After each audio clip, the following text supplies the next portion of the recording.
Hey, what's up, everybody? I'm Aaron, I'm Alex. and we are Nyceria. And today, we're doing something a little bit different because I'm slow, and It's true. And I'm fast.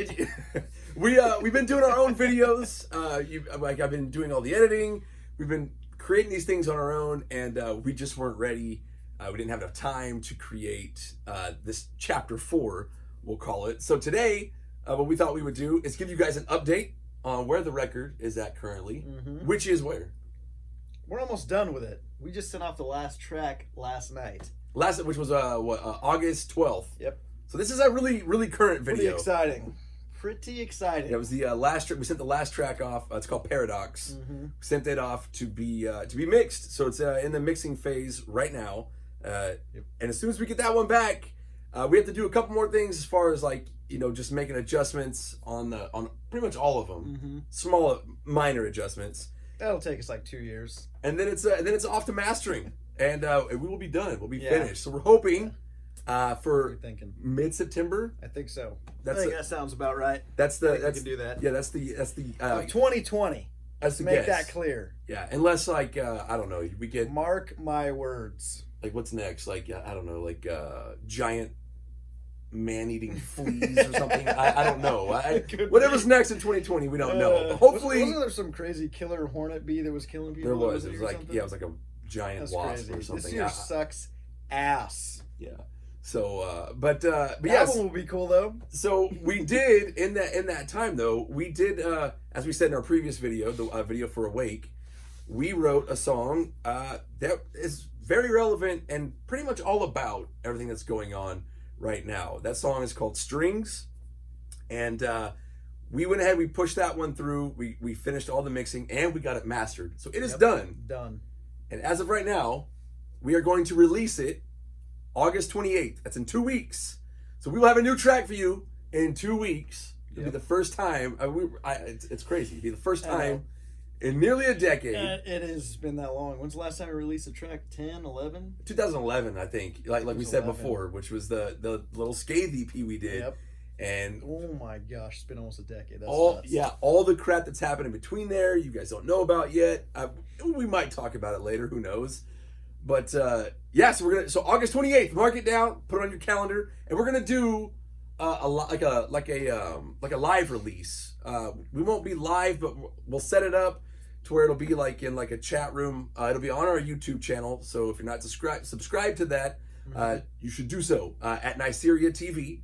And hit the little bell on there, and then that do something. Yeah, you subscribe to it. Yeah, hit the bell. You get notifications and all that. It, comment, ask questions. Yeah, and so the way this works is while the video plays, it'll be like a live chat room basically, and so anyone who wants to be a part of that, you could set a reminder through YouTube, and it'll notify you like 15 minutes, 30 minutes, or something like that before the video goes live, and we'll get to talk to everybody. It'll be cool, and be super.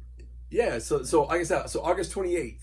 So also, since we're not doing our usual video today, we've gotten a few questions regarding some of our other tracks and on these videos that we've put out. So we thought we would go ahead and answer some of those questions visually instead of bust it out. Yeah, instead of just doing, instead of just typing on because God, how impersonal is the internet nowadays, So the first question we'll do came from Danny, and she said, can you guys share some of your current musical influences that inspire your style, taste, and development of this new project?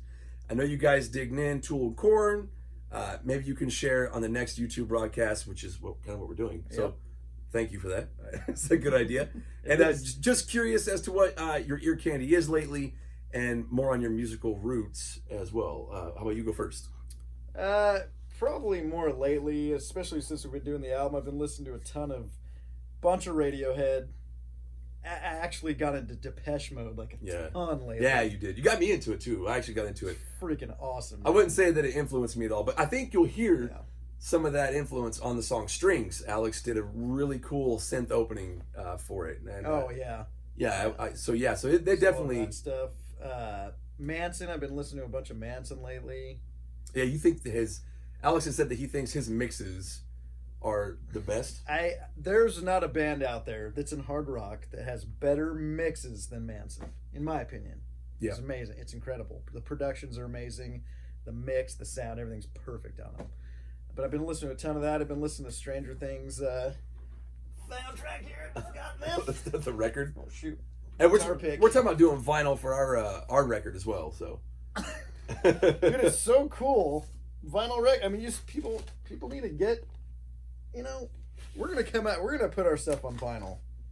Yeah, we're actually cool. Yeah, we're talking about it. It's a lot. So cool stuff in here. I mean, look at this. You get a cool little thing. What's this? I mean, this is freaking awesome. You can't get that on iTunes, okay? True story. Is iTunes even around anymore? I don't know. I think it's gone. Apple Music. You can't get that on Apple Music. And then I've been listening to some Bowie, some Crystal Method. So, what else? Something else. There's one other band I've been listening to a bunch. Daft Punk. Listen to a bunch of Daft Punk. And I'm completely the opposite. The stuff I've been into as of late, I don't know that I would say... Burger. No. I don't know that I would say... Cannibal Corpse. Really influenced me at all.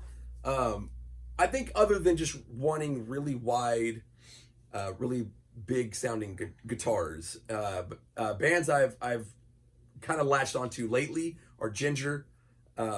Pretty awesome. That's pretty awesome. Yeah, I would you guys say should check out Ginger. That's some cool stuff. Yeah, actually. I would say Igor, but only one. There's like only one song, and I think it's called it's like Downward Desert or Downgrade Desert or something like that. But it's a downgrade.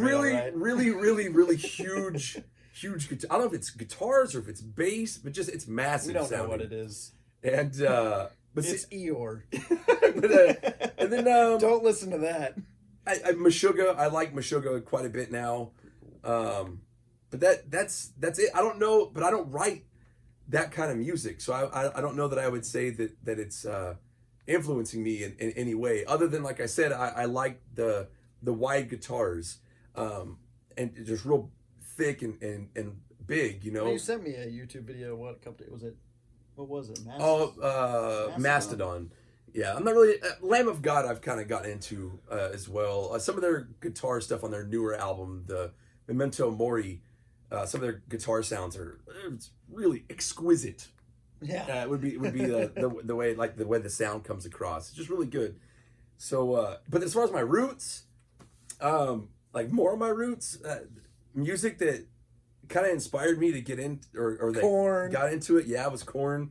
But before them, I would say Creedence Clearwater had the biggest influence on me as far as getting into rock. Their Revival album, I just fell in love with it. Every single facet about that record, all the artistry, from the music to Fogerty and his vocals, I just thought it was fantastic. Mm-hmm. And as for a singer that I latch onto or that I've ever tried to emulate, it would be Frank Sinatra. I just try to fill the entire room. I feel like if I can fill this studio with my voice and still walk away able to talk, I did a good job. So that's kind of, I guess, my roots and what I've been into lately. So the other question we got was from JR. He asked, what was the hardest song to write on this record? And we're going to go with the EP since that's all we've released right now. Yeah. So that was back from 2011. I'll let you go first again. I would say the hardest song on that record was probably, for me personally, was probably Scathe. We went down to LA, got produced, and it changed a lot of things for us. Yeah. It made us look at our music differently. Yeah, it did. And so when I came back and started kind of revamping my parts and trying to really kind of simplify everything and really just get across exactly what I'm trying to get across instead of just having a bunch of jumbled up stuff that doesn't need to be there. It's just kind of producing myself in a sense. And Scathe was a big one. That's probably where I really learned to simplify my sound and really bring out what I wanted to bring out. So that was probably the toughest one. That was tough For me. I remember just sitting in this living room back here and just going to town on that thing, just tracking different parts and different ideas just over and over and over.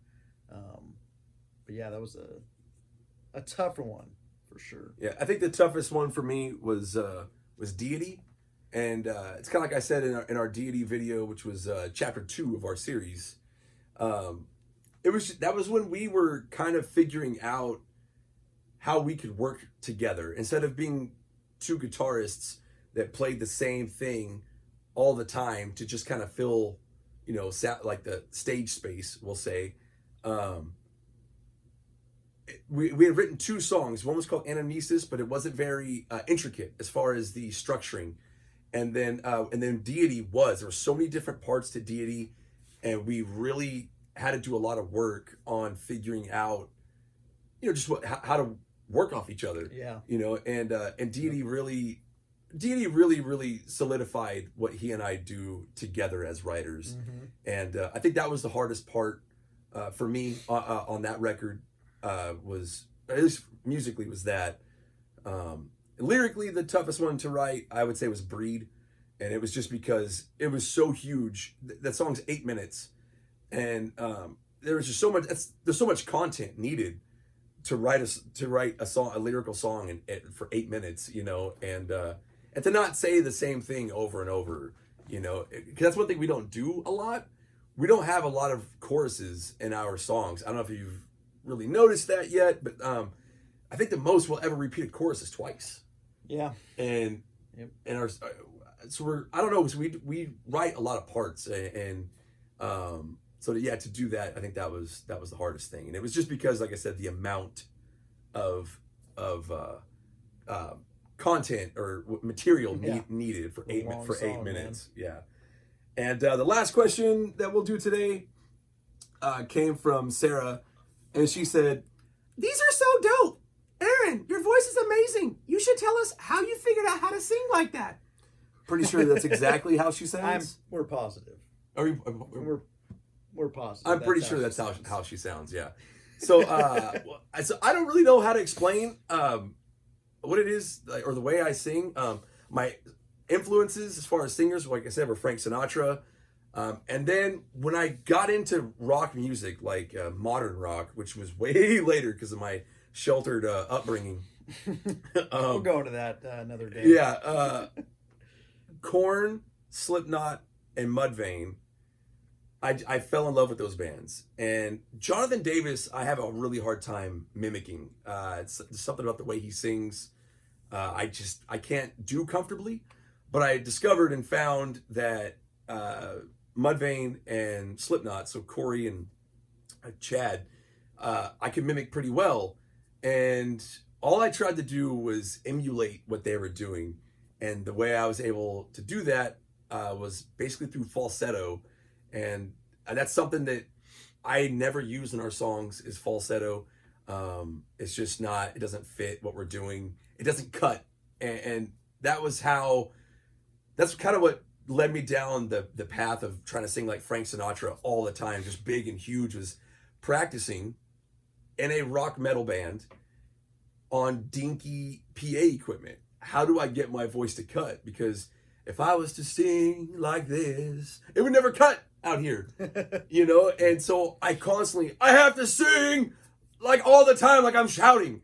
And so whenever I need to escalate notes, like whenever they're out of my range, which would be head voice, the only way for me to do that was to yell. And I just found that it's through falsetto. And pretty much the way I've told people is, if you picture talking like Mickey Mouse, so you go like, ha! You just kind of talk like that. After a while, if you push it, so you start to push it, it's like, ha! I kind of start. You can change it, and it doesn't take a lot. My abs aren't, I'm not pushing here. It's just, you just kind of distort the voice. And it turns out, it just ends up like this. And it sounds really good. In the mix. In the mix. Like, when you have guitars and everything around it, it fills it up. And you can do it for a long time because you're not tight. It's harder to sing full chest, and I'm guessing that's because of the amount of air that's required to do that. So if you got into a fight, like an argument, verbal argument with somebody, and you're shouting, you're not shouting like this. You're doing more like this, you know, and that fries you. It kills your voice so quick, you know. That's why I like to sing out of my nose.